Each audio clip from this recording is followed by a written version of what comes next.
오늘 하나님 말씀 함께 보겠습니다. 하나님 말씀은 에베소서 5장 1절부터 14절까지 있는 말씀이고요. 314페이지에 하나님 말씀이 있습니다. 신약성경 314페이지. 에베소 5장 1절부터 14절까지 하나님 말씀을 같이 읽겠습니다. 그러므로 사랑을 입은 자녀같이 너희는 하나님을 본받는 자가 되고 그리스도께서 너희를 사랑하신 것 같이 너희도 사랑 가운데서 행하라. 그는 우리를 위하여 자기를 버리사 향기로운 제물과 생축으로 하나님께 드리셨느니라. 음행과 온갖 더러운 것과 탐욕은 너희 중에서 그 이름이라도 부르지 말라. 이는 성도의 마땅한 바니라. 누추함과 어리석은 말이나 희롱의 말이 마땅치 아니하니 돌이켜 감사하는 말을 하라. 너희도 이것을 정령이 알거니와 음행하는 자나 더러운 자나 탐하는 자 곧 우상 숭배자는 다 그리스도와 하나님 나라에서 기업을 얻지 못하리니 누구든지 헛된 말로 너희를 속이지 못하게 하라. 이를 인하여 하나님의 진노가 불순종의 아들들에게 임하나니 그러므로 저희와 함께 참여하는 자 되지 말라. 너희가 전에는 어둠이더니 이제는 주 안에서 빛이라. 빛의 자녀처럼 행하라. 빛의 열매는 모든 착함과 의로움과 진실함에 있느니라. 주를 기쁘시게 할 것이 무엇인가 시험하여 보라. 너희는 열매 없는 어둠의 일에 참여하지 말고 도리어 책망하라. 저희의 은밀히 행하는 것들은 말하기도 부끄러움이라. 그러나 책망을 받는 모든 것이 빛으로 나타나나니 나타나지는 것마다 빛이니라. 그러므로 이르시기를 잠자는 자여 깨어서 죽은 자들 가운데서 일어나라. 그리스도께서 내게 비추시리라 하셨느니라. 아멘.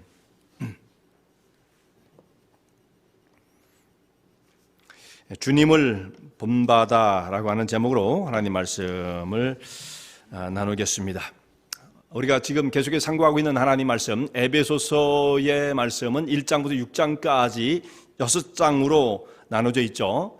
이 에베소서를 전체적으로 크게 두 단락으로 나눌 수가 있습니다. 전반부 후반으로 나누어서 앞에 1장부터 3장까지 그리고 4장부터 6장까지 이렇게 나누게 되어지는데 1장부터 3장까지는 교리에서 말씀을 하고 있고 4장부터는 그렇게 하나님의 백성이 된 성도들의 삶은 어떻게 살아야 되는가라고 하는 삶의 지침, 그래서 크리스찬 윤리라고 말을 하는 삶의 교훈을 말씀하고 있습니다.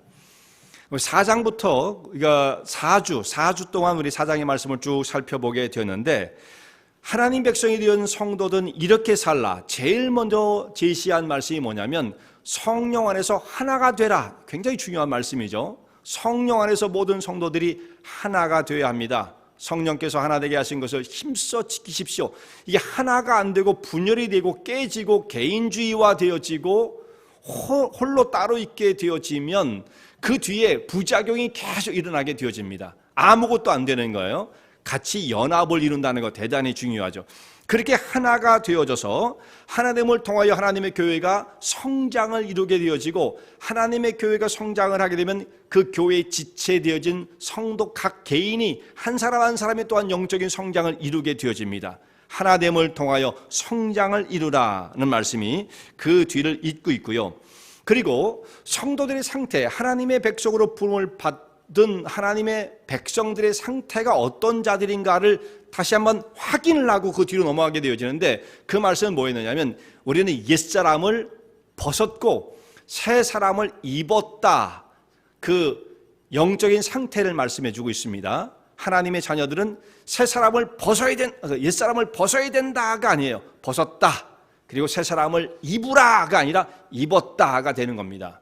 그 상태를 한번 확인을 하게 되었고요.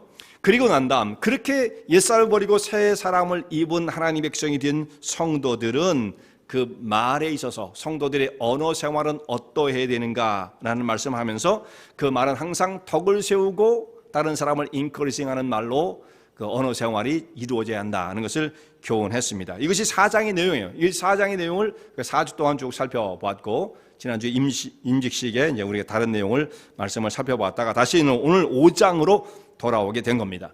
오늘 5장에 있는 말씀 보면 하나님을 본받으라는 말씀이 나와요. 하나님을 본받고 그리스도를 따라 살라라고 말씀을 하고 있습니다. 예수님께서 행하신 것 같이 성도들은 예수님이 하신 모습을 본받아서 그 모습을 따라 사는 삶을 살아가야 된다라고 말씀을 하고 있는 거예요. 이것을 이제 성도의 삶으로 제시하고 있는 거죠. 어떻게 살아야 되느냐? 예수님을 본받으며 사는 것이다. 여러분, 그리스도를 본받아라고 하는 말을 여러 번 들어봤죠. 그리스도를 본받아. 익숙한 말 아닙니까? 이게 책 제목이에요. 그리스도를 본받아. 중세에 종교개혁이 이루어지기 전의 인물인데요. 이분이 토마스 아켄피스라고 하는 중세의 수도사입니다. 이분이 깊은 명상, 기도를 하면서 수도를 쌓는 가운데 명상록을 남겼는데 그 책 이름이 그리스도를 본받아라고 하는 말이에요. 그리스도를 본받아. 여기서는 하나님을 본받는다고 되어 있는데 이것이 그리스도를 본받아라고 하는 그 명상집을 내면서 지금까지도 많은 성도님들이 그 책을 읽고 감명을 받는 그런 좋은 책입니다.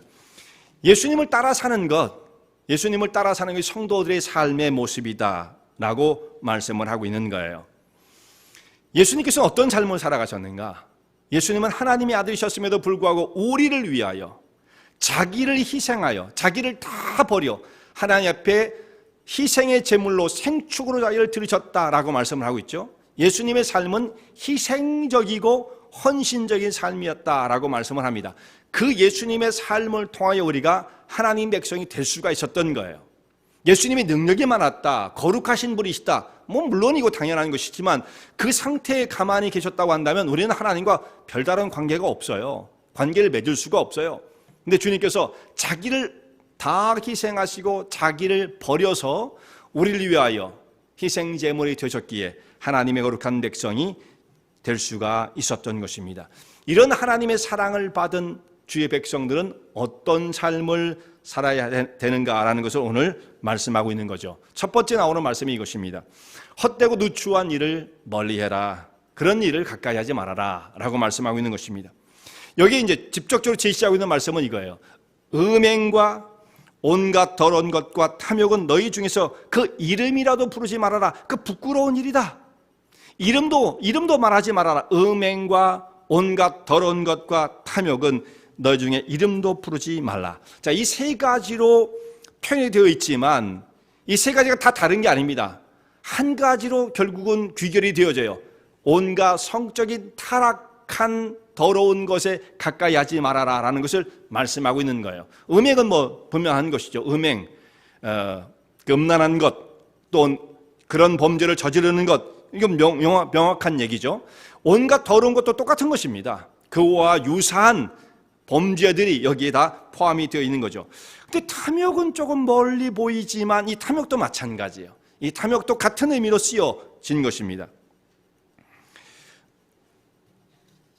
이 탐욕은 십계명 중에 마지막 계명이 탐심을 금하는 말씀이 나오잖아요. 내 이웃의 것을 탐하지 말아라. 내 이웃의 아내나 여종이나 남종이나 우양 이런 것들을 탐하지 말아라라고 말씀을 하고 있는데 그 탐심을 물론 지적하고 있는 말씀이에요.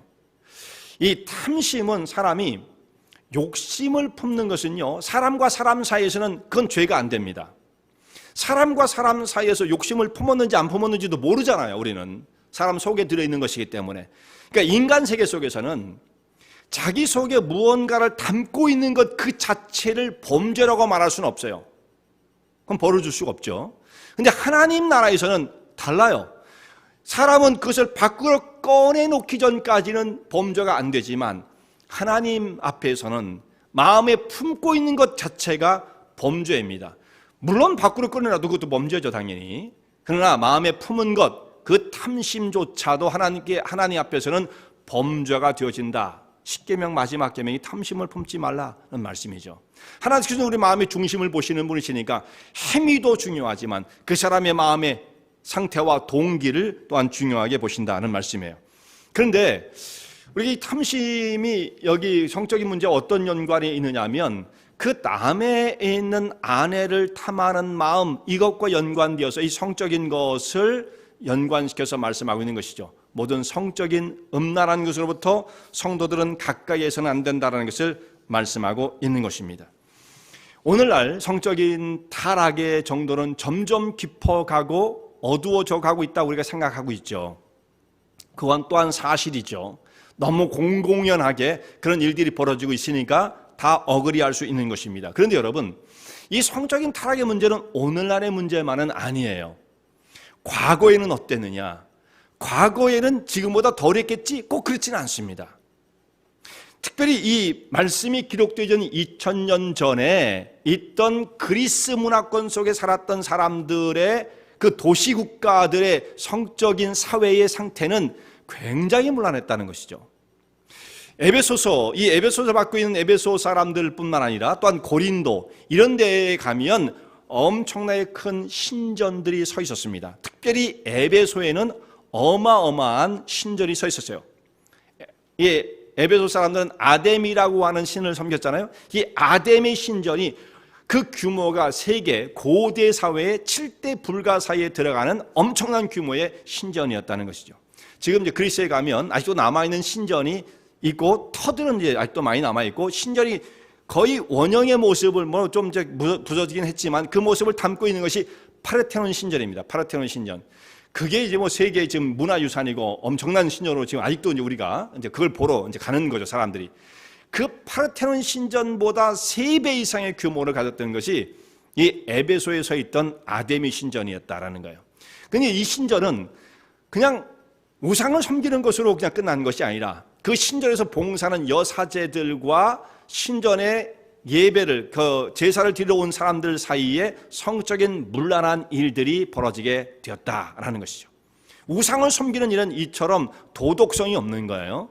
그 무참하게 그 사람들이 그 더러운 일들을 신의 이름으로, 그러니까 신의 이름으로 하니까 그것은 자기들 어떻게 생각했어요? 거룩하다고 생각한 거죠. 범죄가 아니라고 생각한 겁니다. 자, 이런 분위기 속에 살고 있는 에베소 사람들, 사회의 전반적인 분위기가 성적인 것은 묻는 것도 아니야, 그건 따질 것도 아니야, 문제가 아니야, 이렇게 생각하고 있는 사람들을 향해서 사도 바울은 뭐라고 말합니까?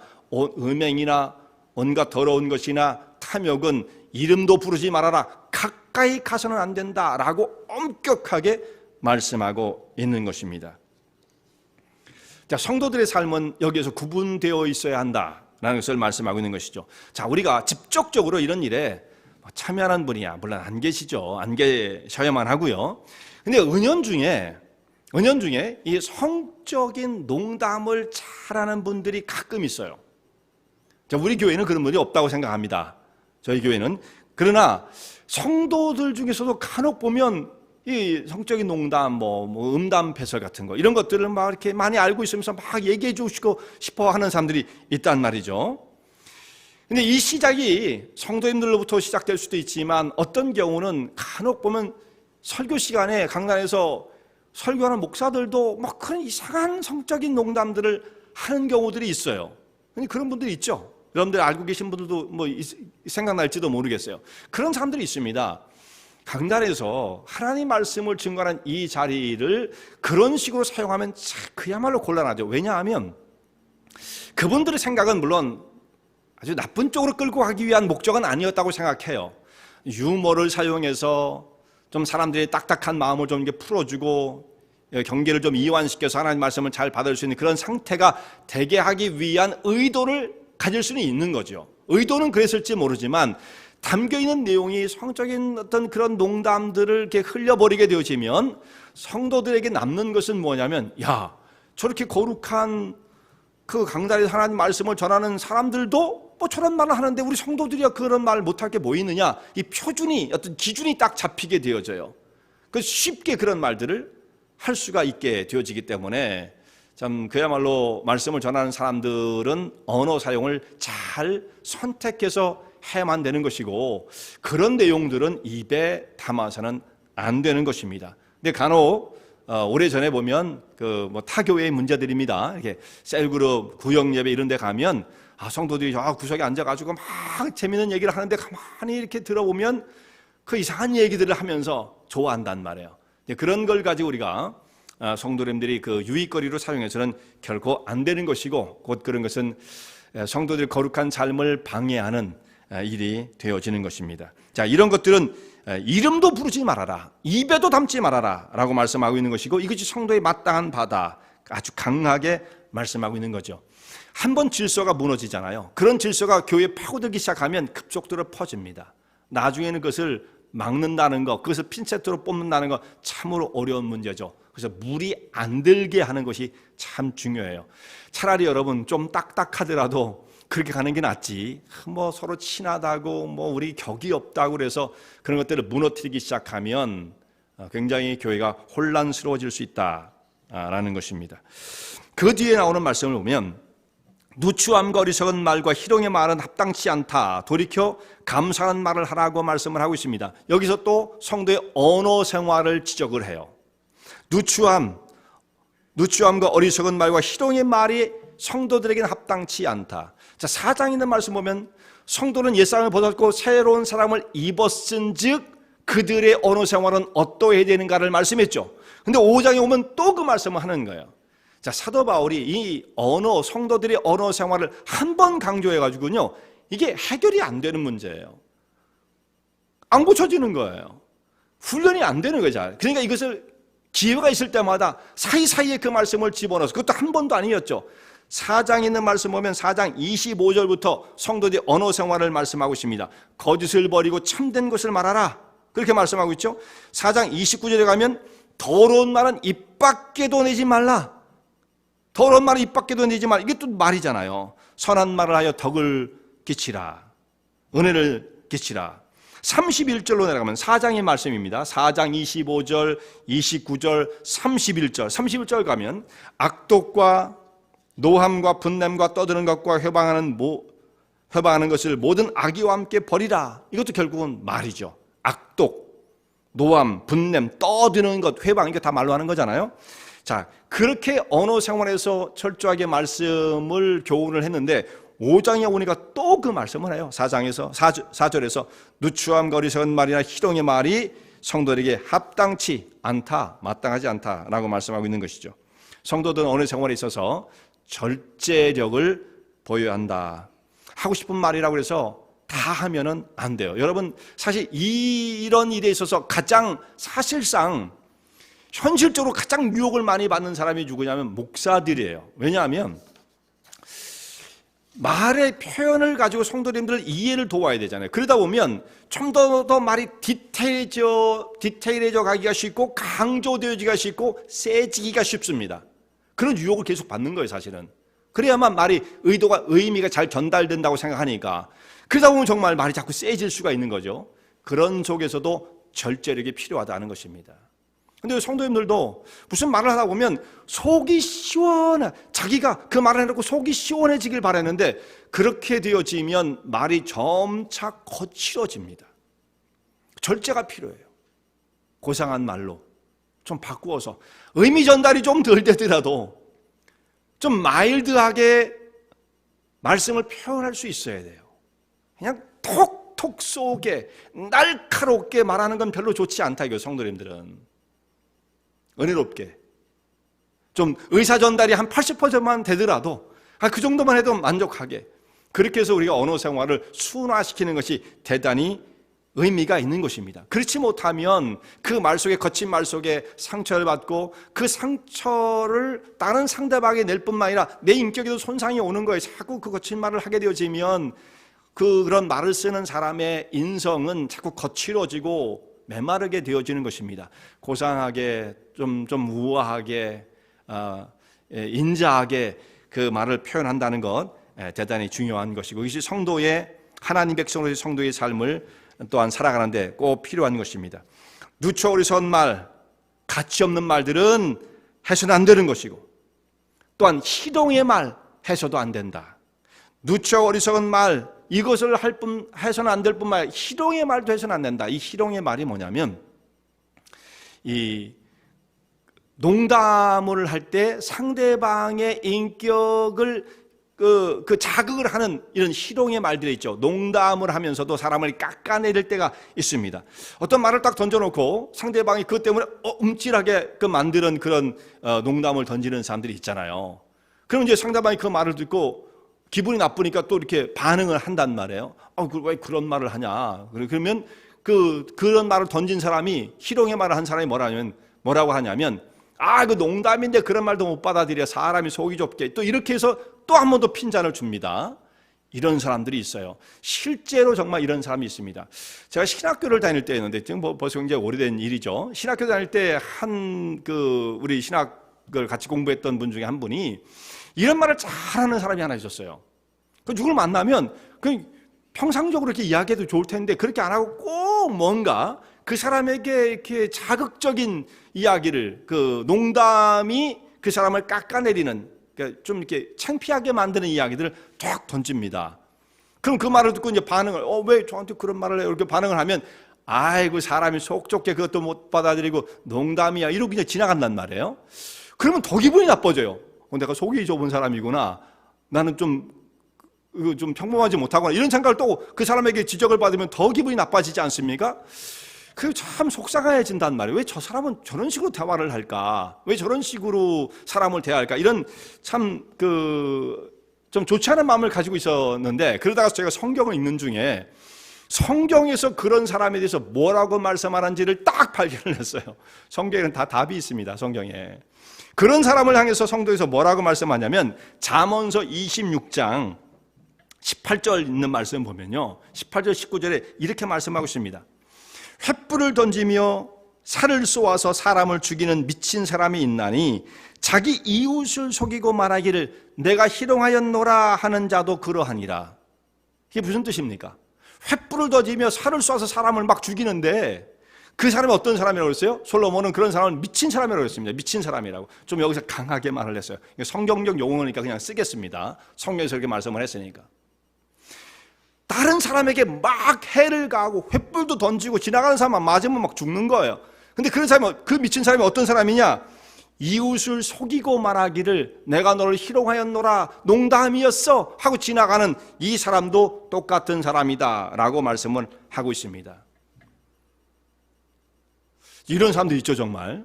근데 왜 솔로몬은 이런 사람을 미친 사람이다, 정상이 아닌 사람이다 라고 말을 했을까?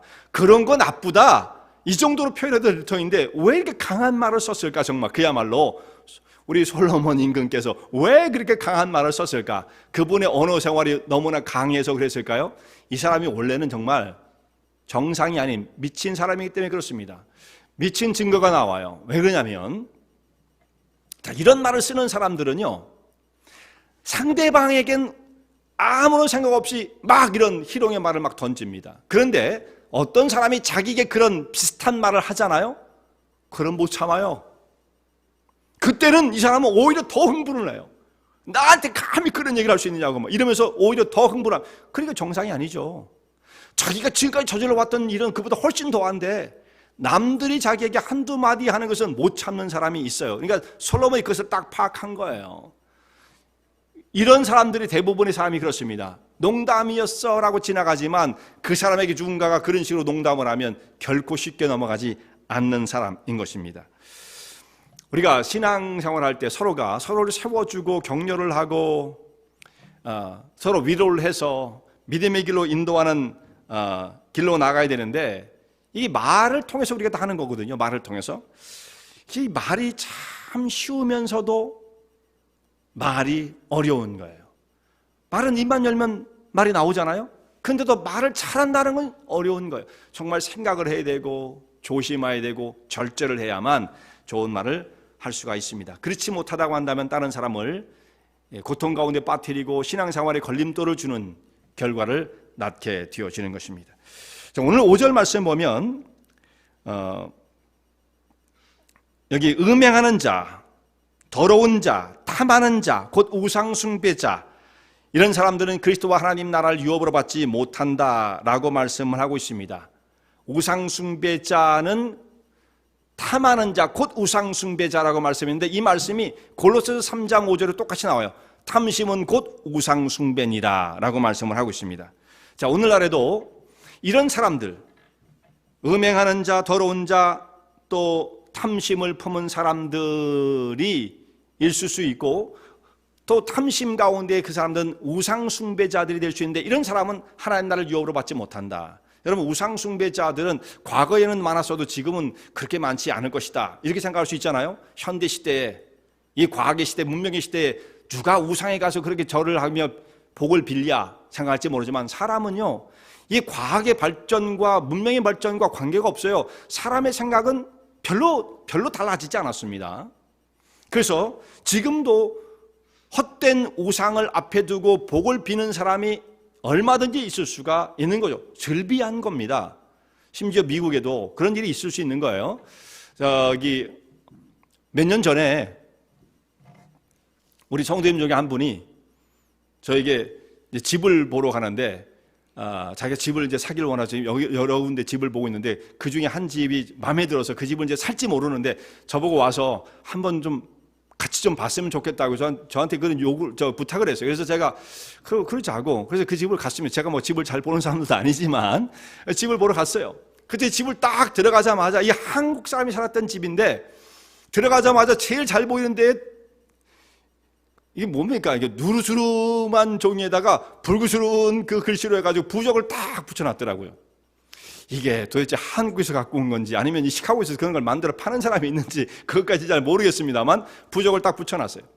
근데 여러분, 그 부적을 붙여놓은 이유가 뭐였겠습니까? 그 집에 무슨 좋지 않은 기운이 접근하지 못하도록 하겠다는 그런 의도였겠죠. 사업은 잘 되고 건강도 잘 지켜지고 하여튼 복을 바라는 마음을 가지고 부적을 붙이지 않았겠습니까? 그런다고 해서 복이 오겠습니까? 현대 사회도 그런 사람들이 있는 거예요. 그 집에 대해서는 자세히는 모르지만 사업이 잘 안 됐고 가정적으로 문제가 생겼고 그래서 더 이상 그 집을 유지할 수 없는 상태가 되었다라는 정도의 그 인포메이션을 들었어요.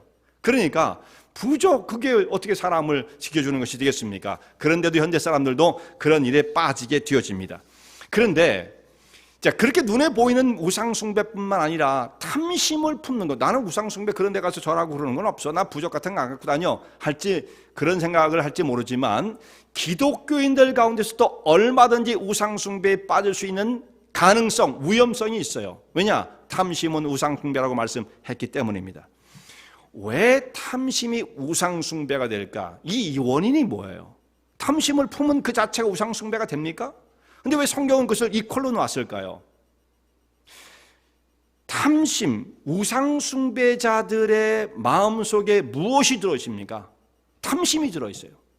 우상숭배자들은 그 마음속에 도덕적 책임, 거룩함 이런 거에 대해서는 전혀 신경 쓰지 않습니다. 붉은색을 썼든 노란색을 썼든 하여튼 이상한 괴기한 것을 가졌든 부적을 붙여놓고 복을 비는 것처럼 내게 복이 떨어지면 그뿐이에요. 도덕적이고 윤리적인 삶을 살아야 되고 덕을 세워야 되고 이런 거에 생각하지 않습니다. 도의 이런 거 따지지 않습니다. 무조건 내게 복이 오른 길이 무엇인가만을 생각하게 되어지죠. 그게 마음속에 욕심 아닙니까? 그 탐심은 우상숭배가 되어지는 거예요. 그러니까 성도들도 예수님의 이름을 부르면 우상숭배 안 한다 이렇게 말할 수 없습니다. 유대인들이 하나님의 백성으로 부름을 받고 가나안 땅에 들어온 사람들이지만 우상숭배에 얼마나 깊이 빠지게 되었습니까? 그러면서 예배를 드리고 제사를 드렸지만 우상숭배자들이 즐비했던 것처럼 아무리 신앙생활하는 사람들 가운데서도 우상숭배자는 현대사회에 얼마든지 있을 수 있다라는 것을 말씀하고 있는 거예요. 이러한 사람은 하나님 나라에 기업을 받지 못한다. 구원이 없다는 뜻이죠. 너희도 알거니와 이랬어요. 너희도 다 알고 있는 바다 라고 말씀하고 있습니다. 이제 그리스도를 본받아 살아가는 사람들은 또한 헛된 말로 너희를 속이지 못하게 하라 라고 말씀하고 있어요. 예수님을 닮아가면 닿는 길을 걸어가기 위해서는 누군가 옆에서 헛된 말로 우리의 신앙을 흔들지 못하도록 자기를 잘 방어할 수 있어야 됩니다. 만약 그 일을 하지 못하게 되면 이로 인하여 하나님의 진노가 불순종의 아들들에게 임하게 된다라고 경고를 하고 있어요. 불순종의 아들들에게 임하게 된다. 참 우리 믿음의 길을 잘 분별해서 가야 됩니다. 잘 분별할 수 있어야 됩니다. 그렇지 못하면 어떤 세력에 의해서 우리가 혼돈되어서 미혹의 길로 빠질지 모르는 것, 이건 순간이에요. 방향이 싹 바뀌는 거, 이게 순간인 것입니다. 정말 조심해야 합니다. 순진한 성도들을 죄악의 세계로 이끌고 신앙의 걸림돌을 놓아 넘어지게 만드는 세력들이 얼마든지 있는 것이죠. 예를 들면 그 당시에는 이런 일이 있었습니다.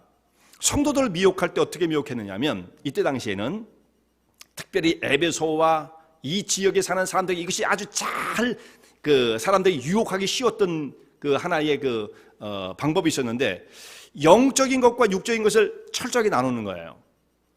영은 거룩하고 가치 있으되 육적인 것은 의미 없고 가치가 없고 하등한 것이다.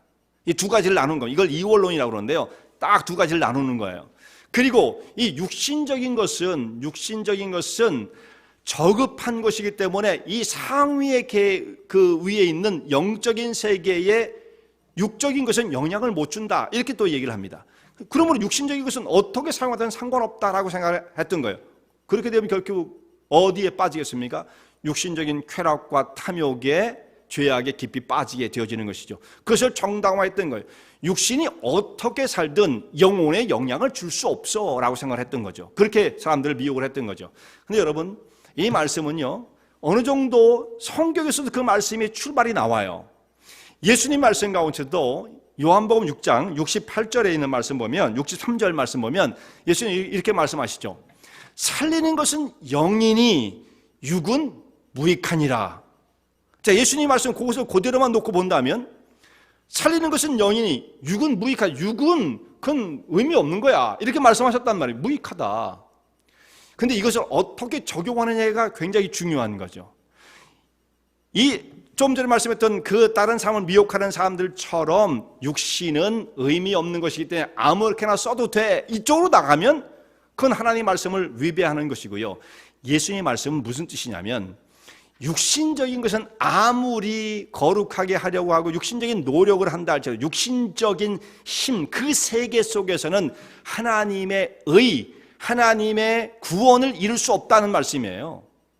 사람의 노력과 힘으로 육신적인 것으로는 아무것도 이룰 수 없다는 것을 말씀하는 것이지, 육을 어떻게 써도 상관없어 이런 뜻이 아니었다는 것이죠. 그런데 그걸 조금 바꾸면 사람들에게 미혹하기 쉬운 것으로 활용을 했던 것입니다. 이것이 바로 영지주의자들의 가르침이 되어지는 것이고, 초대교회에 한동안 성도들을 미혹했던 이단의 세력의 가르침이었던 것입니다. 오늘날에도 여전히 성도를 혼미케 하는 세력들은 존재합니다. 사탄은 계속해서 모양을 바꿔가면서 시대의 사조를 이용해서 사람들을 미혹하여 신앙의를 떠나게끔 만들고자 합니다. 죽음의 자리로 이끌어가는 것이죠. 사단의 원의 목적이 그것이니까 하나님께로부터 단절을 시키고 사망의 세계로 끌어가고자 하는 것이 사단의 목적이다는 말씀이에요. 지금 오늘날에는 우리가 어느 시대에 살고 있습니까? 당시의 위협의 요소는 영지주의였다고 한다면 지금은 포스트 모더니즘이죠.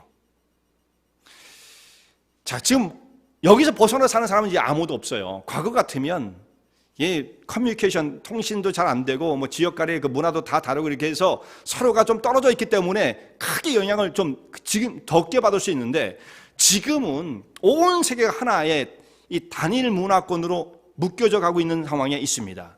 그래서 포스트 모더니즘의 이 흐름 속에서 벗어날 수 있는 사람이 아무도 없어요. 여기서 유행하는 건 저기서 금방 이제 유행이 되어지는 그런 시대에 살고 있지 않습니까? 이 포스트 모더니즘의 그 사상의 흐름은 뭐냐면 기존 질서의 파괴입니다. 굉장히 무서운 거예요. 기존 질서의 파괴, 도덕과 윤리 이런 거 신경 쓸 거 없어 라고 말을 하는 거죠. 그건 우리를 억압하는 거야 라고 가르치는 것입니다. 그러면서 그 사람들이 하는 얘기가 그 중에 이제 나왔던 얘기 중에 이런 것이 있어요. 욜로족이라는 거 여러분 들어보셨죠? 한 번 살아. 너 한 번밖에 못 살아. You only live once. 너 한 번밖에 못 살아. 그 앞자만 딴 거예요.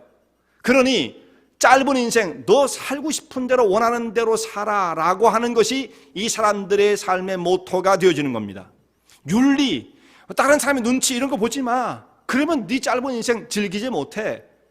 곧 이들이 가리키는 바는 포스트 모더니즘의 흐름은 네가 좋은 거라고 생각하는 것이 곧 선이야. 그게 진리야. 이걸 가리키고 있는 거예요. 여러분, 그렇다고 해서 그게 진리가 됩니까? 내가 좋아하면 진리입니까? 그럴 수는 없는 거죠.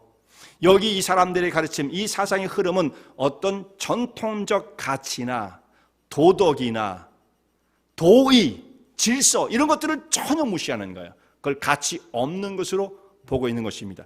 이런 속에서 우리가 살게 되어지는 거죠. 이들의 최고의 선은 쾌락과 만족을 주는 것이 최고의 선이 되어지는 것입니다. 그러므로 이 죄악을 붙이는 세력 속에 우리 성도들이 어떤 삶의 자세를 가지고 살아갈 것인가 잘 생각해야 합니다. 우리는 어차피 그 세계 속에서 벗어날 수는 없어요. 그러니까 우리에게 그렇게 닥쳐오는 영향을 주고자 하는 세상의 세력들을 잘 분별해내지 못하면, 여러분, 이건 공부한다고 분별하는 게 아닙니다. 이건 학위를 가졌다고 분별되어지는 것이 아니에요. 그런 게 아니에요. 어떤 마인드를 갖느냐라는 것입니다. 정말 지혜로워야 돼요. 지난주에 말씀드린 것처럼 성령과 지혜가 충만해 그 지혜, 바르게 생각할 수 있는 그 지혜를 가져요. 지혜는 뭐냐? 생각이 바른 거예요. 생각이 삐뚤어지고 왜곡되어진 건 이건 지혜가 없는 겁니다. 공부를 해서도 그런 사람이 얼마든지 세상에 있는 거, 정말 사상이 삐뚤어진 사람들이 얼마나 많이 있습니까? 생각 자체가 왜곡되어지는 사람이 얼마나 많습니까? 그러면 안 돼요. 정말 신앙의 세계, 하나님 주신 지혜를 가진 사람들은 생각이 바라야 됩니다. 그럼 분별력이 생기는 거죠. 분별하기 위해서는 정말 분별의 날이 날카로워야 됩니다. 이 분자가 뭐예요? 나눌 분자잖아요. 거기에 칼도자가 딱 들어가거든요. 날카롭게 나눠야 돼요. 샤프하게. 그래서 그 속에 있는 정말 본질을 꿰뚫어 봐야 되는 겁니다. 그냥 흐리뭉텅하게 가다가는 뭐가 뭔지 모른 채 흘러가고 마는 거예요. 그런 사람이 얼마나 많아요. 신경 쓰이 골치 아파. 아이고 피곤한 일이야. 그리고 하는 말이 뭐예요? 남들도 다 그렇게 살아. 그렇게 해가지고 어떻게 신앙의 길을 갈 수가 있겠습니까? 잘 그것을 분별할 수 있는 영적인 지혜, 분별력을 가져야 세상에 있는 헛된 가르침이 우리를 속이지 못하게 하는 것입니다. 이제 마지막으로 너희는 이제 빛이다 라고 예수님께서 오늘 성경 말씀이 말씀하고 있습니다. 사도 바울이 8절에 말씀하고 있는 말을 보면 너희가 전에는 어둠이더니 이제는 주 안에서 빛이라, 빛의 자녀처럼 행하라 라고 말씀하고 있죠. 빛의 자녀처럼 행하라. 너희는 이제 빛이다. 어둠이었다. 여러분 이 말씀을 좀 생각해 볼 필요가 있습니다. 너희는 이전에 어둠이더니, 이게 무슨 뜻이에요? 과거에 하나님을 알지 못했을 때, 그리스도의 사랑을 깨닫지 못했을 때 우리가 살았던 환경이 어둠 속에 살았다 정도가 아니란 말이에요. 그럼 분명하죠. 어둠 속에 살았죠. 근데 세상이 어두운 정도가 아니라 너 자체가 어두웠어. 네 자체가 암흑 자체야. 이 말씀을 하시는 거예요. 너희가 어둠이더니, 원래 우리는 어둠의 존재였다는 것이죠. 어둠을 더 좋아했고 본질적으로 우리는 어두운 사람이, 어둠에 속한 사람이었어요. 어둠 그 자체였다는 말씀이죠. 어둠 속에 살면서 어쩔 수 없이 그 영향을 받아가지고 깜깜해졌어요. 그런 게 아니에요. 우리 자체가 어둠이었다. 그래서 그 상태를 성경은 뭐라고 말씀해요? 너희가 전적으로 무능했다. 켈빈스의 나오는 말씀으로 우리 정리하기를, 사람은 전적으로 부패했고 전적으로 타락했다. 전적으로 무능하다. 그 말씀이죠. 어둠이더니. 이제 그런 사람들이 이제는 신분이 변화가 되었어요. 신분이 변화가 되었어요. 그래서 이제 빛이 되었어요. 어둠에 있던 자들 빛이 되었습니다. 자, 어둠의 세계에 있었고 어둠 그 자체였다고 한다면 그 특징은 잘 구분이 안 가는 겁니다. 뭐가 뭔지 몰라요. 그러니까 분별이 안 되는 거죠, 정말. 지혜가 없죠, 그런 사람들은. 깜깜하니까 아무것도 안 보여. 내 얼굴이 어떻게 생겼는지, 뭐가 얼룩이 묻었는지, 내 상태가 어떤 것인지 모릅니다. 자기 자신도 잘 안 보여. 완전한 암흑에 있으면요, 아무것도 안 보입니다. 빛이 없으면 아무것도 볼 수 없어요. 분간할 수가 없어요. 이게 만져봐야 하는. 있긴 있는데, 뭐가 있긴 있는데 존재하는 것 같긴 한데 눈으로 볼 수는 없어요. 보이지 않는 거죠. 그러니까 분별이 안 되는 거예요.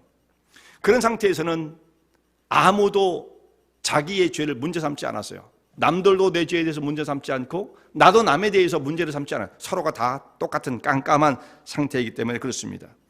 그러면서 서로 속이고 거짓말하고 적당히 넘어가고 이런 식으로 뒤섞여서 삶을 살 수밖에 없었던 거예요. 근데 이 어둠이 빛으로 변했습니다. 단번에 변했어요. 점점 밝아오더니 빛이 되었다가 아니에요. 완전한 어둠. 여러분, 빛이라는 건 그렇잖아요. 얼마나 밝냐, 조금 덜 밝냐의 차이는 있을지 모르지만 빛은 빛이죠. 그죠? 빛은 빛입니다. 완전히 어둠 속에 있었던 그 깜깜하면 깜깜할수록 조그만 빛이라도 빛이 비치면 거기에 빛이 있다는 걸 깨닫게 되어지고 자기 상태를 발견하게 되어져요. 너희가 어둠이 되니 이제는 빛이다. 옛사람을 벗었고 새 사람을 입었다라고 말씀하고 똑같은 거예요. 어둠이더니 이제는 빛이다. 신분의 변화가 단번에 일어나게 되었습니다. 전적인 변화죠. 이 어둠과 빛 사이에 중간지대는 없어요. 어둠 아니면 빛입니다. 그렇죠? 좀 덜 밝을 수는 있어도 그게 빛이 아니라고 말할 수는 없어요. 그런데 우리 성도들의 삶의 모습은 우리는 중간지대, 이 어두컴컴한 안개 낀 회색지대를 좋아해요. 너무 밝게 사는 것도 부담스럽고 힘들고, 또 그렇다고 해서 너무 세상에 빠져 살 수는 없는 거니까, 그래서 우리가 신앙생활을 하면서 두 가지를 좀 적당히 섞어가지고 살고 싶어하는, 살고 싶다기보다도 그게 현실적인 모습이라고 생각하는 경우도 있는 거죠. 우리 성경에서는 하나님 말씀은 너희가 어둠이더니 점차 빛으로 나왔다 이 뜻이 아닙니다. 너는 빛이다. 신분이 바뀌었다. 어둠을 완전히 벗어났다 라고 말씀하고 있습니다. 이렇게 되니 어둠 속에서 문제가 되지 않았던 것들이 이제는 빛을 통해서 다 문제로 보여요. 우리의 모습이 다 드러나게 되어집니다. 빛이 비칠 때 어둠은 물러가고 그 속에 있는 실상이 보이게 되어집니다. 거짓이 드러납니다. 허물이 드러납니다. 다 이런 것들이 드러나게 되어집니다. 그런데 빛에 산다고 하면서도 여전히 어둠을 좋아하고 어둠에 숨기를 원한다고 한다면 그 속성이 잘못된 것이다 라는 것이죠. 어둠을 좋아하는 세력들이 있습니다. 빛을 좋아하는 세력도 있는 것이고요. 여러분, 향기를 좋아하는 벌레들도 있죠. 나비와 꽃은 향기를 좋아합니다. 그런데 향기를 다 좋아하는 건 아니에요. 썩은 냄새를 좋아하는 그런 벌레들도 있죠. 그런 곤충들이 있죠. 그건 꽃 이런 데 안 가요. 죽은 꽃은 혹시 몰라도 그건 순 썩은 거, 아주 냄새가 지독한 거기에는 곤충들이 모여들죠. 그러니까 모든 그 존재가 다 향기를 좋아하는 것은 아닌 것처럼 모든 존재가 다 빛을 좋아하는 게 아니에요. 빛은 빛의 속성을 가진 자들이 좋아하는 거예요. 어둠을 좋아하는 속성을 가진 존재들도 있습니다. 거기서만 활동이 왕성해지는 그 존재들이 있는 겁니다. 어둠에 자란 식물들이 있는 거죠. 여러분, 곰팡이 이런 것들은 어둠, 바이러스 이런 것들은 어둡고 침침한 데가 더 좋은 거죠. 햇빛이 쨍째르치면 다 죽는 겁니다. 그건 살 수가 없어요. 존재할 수가 없어요. 어둠 속에는 근데 그 세력이 왕성해집니다. 뭐 한 몇 시간만 해도 막 그 숫자가 몇 배씩 늘어나게 되어지죠. 그 세력이 왕성해지는 거예요. 깜깜할 때 잘 자라요. 자, 어둠의 열매를 맺게 되어지는 것이죠. 반면에 빛 가운데서 열매를 맺는 것들이 있어요. 다 가치 있는 것들은 다 그렇습니다. 가치 있는 것은 빛이 들어와야 돼요. 빛이 들어와야 자랄 그 열매를 맺을 수가 있어요. 곡식들도 가을 햇살에 아주 강하게 내리쬐는 가을 햇살을 잘 받아야 곡식이 연글게 되어지죠. 사과, 배 이런 것들도 그렇지 않습니까? 사과 같은 경우는 정말 포도 이런 것들은 햇빛이 강한 햇빛을 잘 오래도록 받을 수 있어야 당도가 올라가게 되어지는 것입니다. 열매가 실해질 수가 있는 것이죠. 그래서 영어에서는 그런 말을 참 잘 표현한 것 같아요. 선키스트라는 말 있잖아요.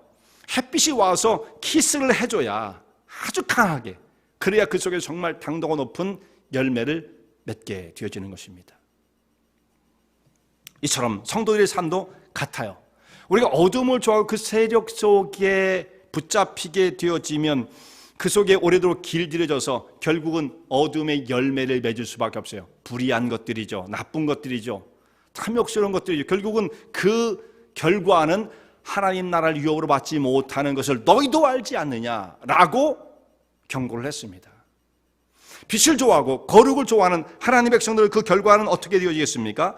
하나님의 거룩한 빛으로 주님 앞으로 더 가까이 나오게 되어지며 주님과 복된 동행하는 삶을 살아가게 되어지면 거룩한 열매로 그 삶이 변화되어지게 되는데, 오늘 9절 말씀 보면 뭐라고 되어 있어요? 빛의 열매, 정확하게 말씀하고 있습니다. 빛의 열매는 모든 착함과 의로움과 진실함에 있느니라.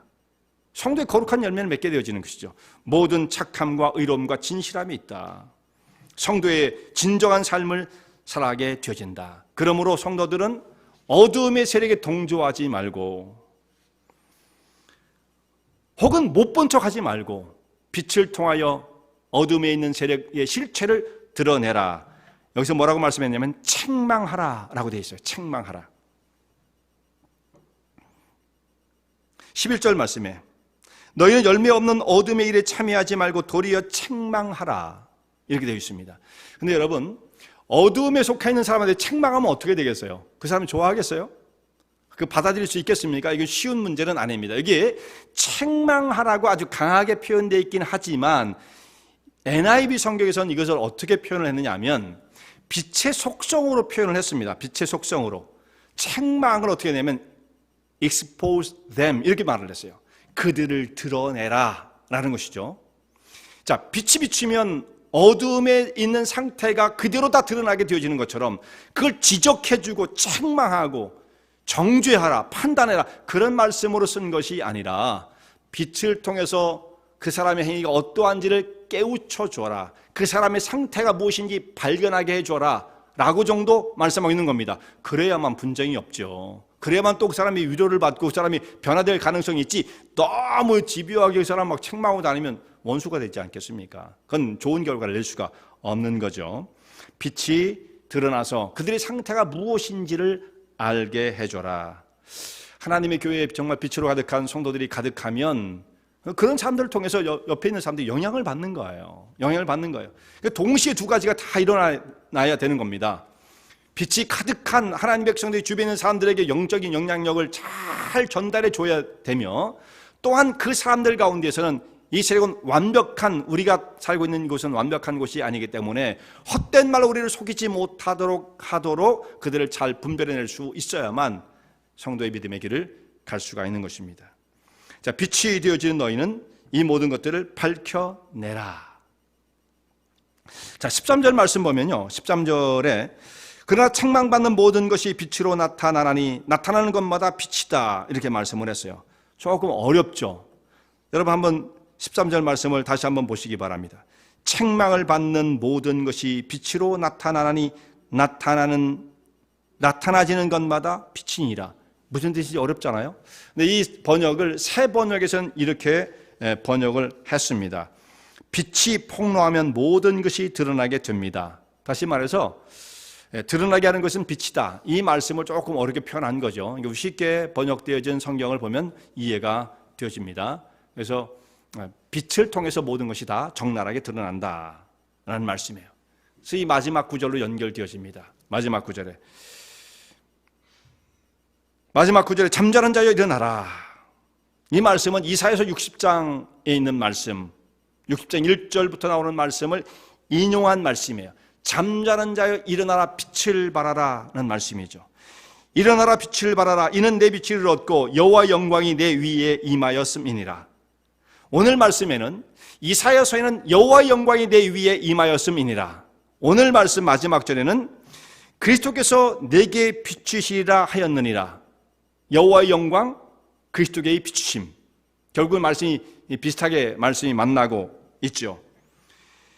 과거의 어둠이었던 자들이 이젠 빛으로 변화가 되어졌는데, 빛의 신분을 가지게 되어진 것은 그리스도로 말미암은 것이에요. 우리가 빛을 만들 수 있었어요? 우리 행위로 빛된 삶을 살아갈 수가 있었어요? 전혀 그런 것이 아니죠. 주님께서 우리를 빛이라고 인정해 주시는데 그리스도로 말미암은 것입니다. 하나님의 영광이 빛이 비춰졌기 때문에 빛이 된 거예요. 그리스도께서 우리 가운데 비추고 계시기 때문에 빛의 사역을 감당할 수가 있는 거예요. 그러니까 주님과의 관계가 얼마나 밀접한가에 따라서 그 사람의 빛된 삶을 설명할 수가 있는 것입니다. 주님께로부터 멀어지면 우리는 어둠에 속할 수밖에 없는 것이고요. 예수님께로 가까워지면 빛의 삶을 살아갈 수가 있게 되어지는 것입니다. 주님을 본받는 것, 빛의 삶을 살아가는 것입니다. 주님을 따라가는 것, 결국은 이 모습은 주님을 본받아, 그리스도를 본받아 따라가는 것은 다른 말로 말하면 예수님을 모방하는 겁니다. imitate 하는 거예요. 예수님을 따라 흉내내는 겁니다. 자, 흉내내는 것은 어떻게 보면 여러분들이 흉내낸다는 건 좀 그렇다 이렇게 생각할지 몰라요. 왜냐하면 흉내낸다는 건 뭐예요? 내가 그 사람이 아닌데 그 사람이 아니지만은 그 사람을 흉내 따라내는 것은 그렇게 그게 무슨 가치가 있을까? 흉내내는 게 아니라 심령 중심에서 완전히 변화되어 그런 모습으로 살아야지 흉내내는 게 어떻게 가치가 있을까 생각할지 모른단 말이에요. 그러나 여러분, 우리는 신앙생활은요, 물론 최고에서는 우리의 심령 중심이 변화되어지는 것이 가장 중요해요. 근데 어떻게 변화를 이룰 거예요? 흉내내는 과정이 굉장히 중요한 거예요. 그것이 믿음의 과정이요, 성화를 이루는 과정인 것입니다. 내가 주님을 닮기에 너무도 부족하지만 그걸 따라하려고 추라이하는 거예요. 흉내내 보는 거예요.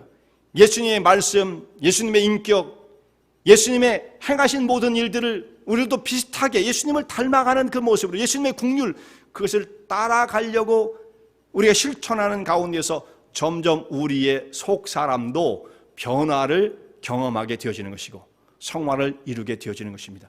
가만히 있으면 아무것도 이룰 수 없어요.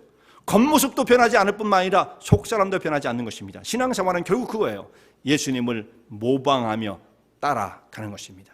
이 길을 걸어가는 가운데 예수님의 거룩한 모습을 우리가 닮아가게 될 뿐만 아니라 하나님이 예비하신 정말 진정한 풍요의 세계, 그리스도인의 거룩한 삶을 살아가는 가운데 하나님이 공급하신 더 풍성한 은혜를 누리게 되어지는 것입니다. 이 믿음의 길 가운데 서시는 주의 종들 되시기 바랍니다.